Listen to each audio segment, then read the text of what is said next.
ons Christo in 98 ontmoet het, het hy pas 'n olyfboompie geplant wat met ons besoek 3 jaar later al mooi geil gestaan het. Hy sê dis sy hoopboompie, want nadat hy op 23 gehoor het dat hy die Emmy-virus het, kon hy nooit so ver kom om een te plant nie, omdat hy bang was dat hy nie die vrugte daarvan sou sien nie. Toe hy in 98 hoor die virus het in vigs omgesit, het hy ironies genoeg weer leer hoop. Toe ek my vigsdiagnose gekry het en ek het besef ek het ophou droom, toe het ek besluit maar ek wil daai boom plant. En die boompie is geplant en ek het nooit gedink ek gaan regtig sy vrugte sien nie. Maar die groei van die boom was vir my die simbool van hoop. En verlede jaar het ons 2 kilogram olywe van daai boom afgepluk. Maar net om die idee te dink, ek wou nie 'n boom plant nie. En hier plant 'n mens 'n lewietjie wat vir ons radikaal anders is as net 'n boom. Dit is vir my net soveel meer sterker simbool van hoop.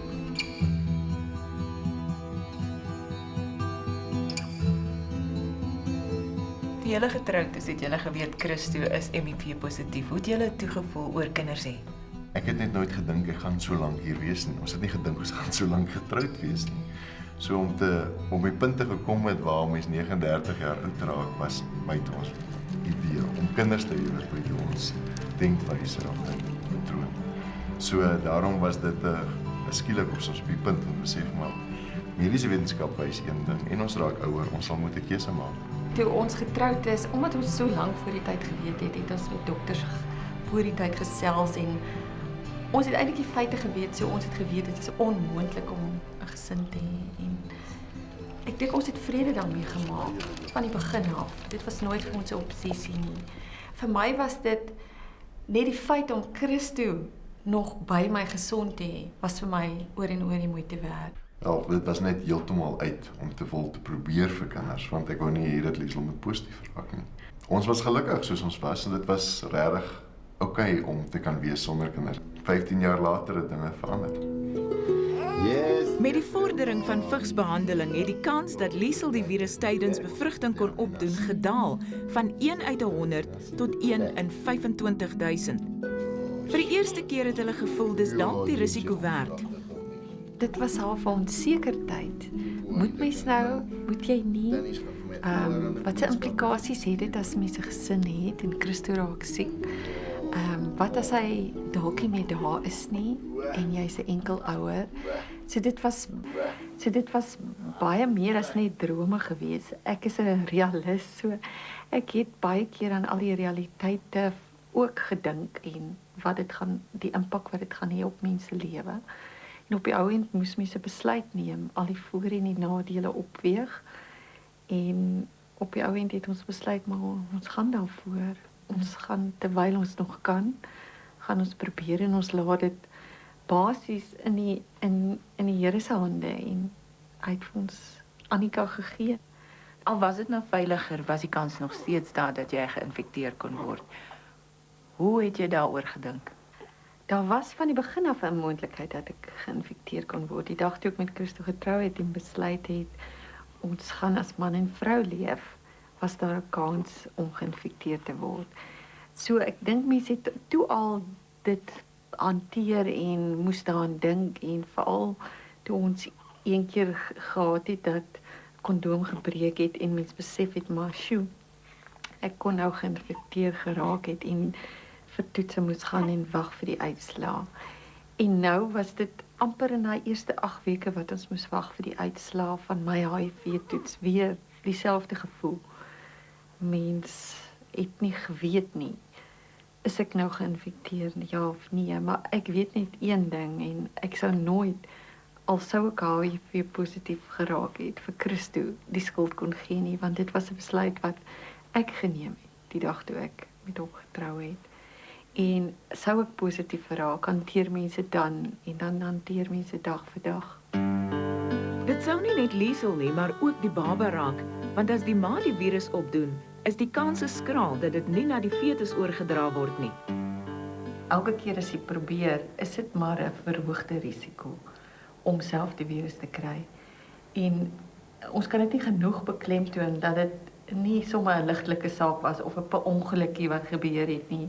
Of dat ons onverantwoordelik was nie. Ja, dit was 'n weldeurdagte ding. Ons moes baie lank besluit en dink en beplan om dit reg te kry. Ek onthou Christo het gesê jy moet besluit en ek het gesê nee, jy moet besluit en dit was moeilik. Dit was 'n lang proses voor mens daai besluit geneem het om daai kans te waag. Hoekom was dit nou vir julle medies gesproke moontlik om swanger te raak? Wel, daar was net een manier wat ons hierdie babatjie kon kry sonder dat Liesel positief raak. En dit is as ek my viruslading so kon afbring dat daar geen vrye virusse in die semen teenwoordig sou wees nie. So dit beteken ek moes 'n keuse maak om op antiretrovirale middels te gaan, die teenvigsmedisyne. Ek was nie op medisyne nie en ek het dit nog nie nodig gehad nie. So ek het spesifiek die keuse gemaak April verlede jaar om te begin drink aan hierdie medisyne sodat ek my viruslading so laag as moontlik kan kry. Toe moes ons wag vir omtrent 5 maande om seker te maak die viruslading is laag ook in die semen. En toe eers kon ons probeer. Maar ook het ons besef ons wil dit so min as moontlik risiko hê. Daarom het ons die hoogste beste swangerskaptydperk uitgekies tydens ovulasie. Letterlik net 1 of 2 keer geprobeer in daai tydperk en dan gesê, okay, dan sal ons weer volgende maand probeer. En ons was genadiglik gelukkig genoeg om dit binne die eerste maand te hê. En Liesel se HIV-toets was negatief. 'n Dubbele vreugde, want dit het beteken die baba is beslis skoon. Annika is op 3 Mei gebore. En julle al sien nou wie sy lyk? Dis 'n suiwer Lieseltjie. Daar is so 'n paar goedjies wat ek kan erken, maar hulle verander nog so baie so. Daar sal nog so 'n bietjie van Christo seker eers uitpop.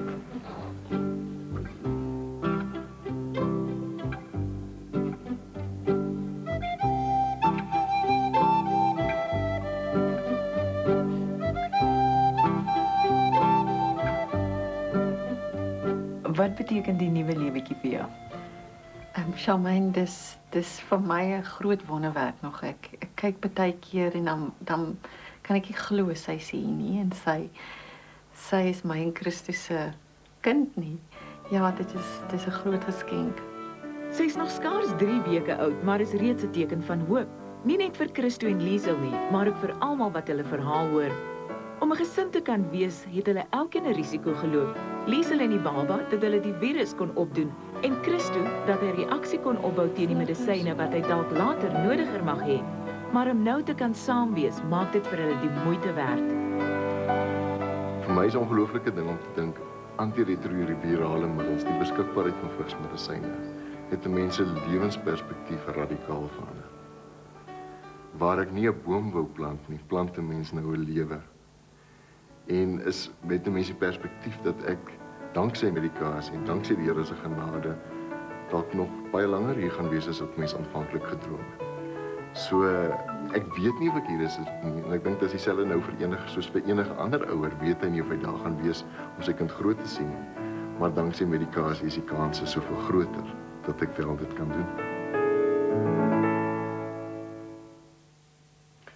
Christo en Liesel se storie kan ook in die Julie uitgawe van die tydskrif Sari gelees word. Kom ons kyk hoe het julle vanaand gestem in ons interaktiewe Wees Ek kompetisie.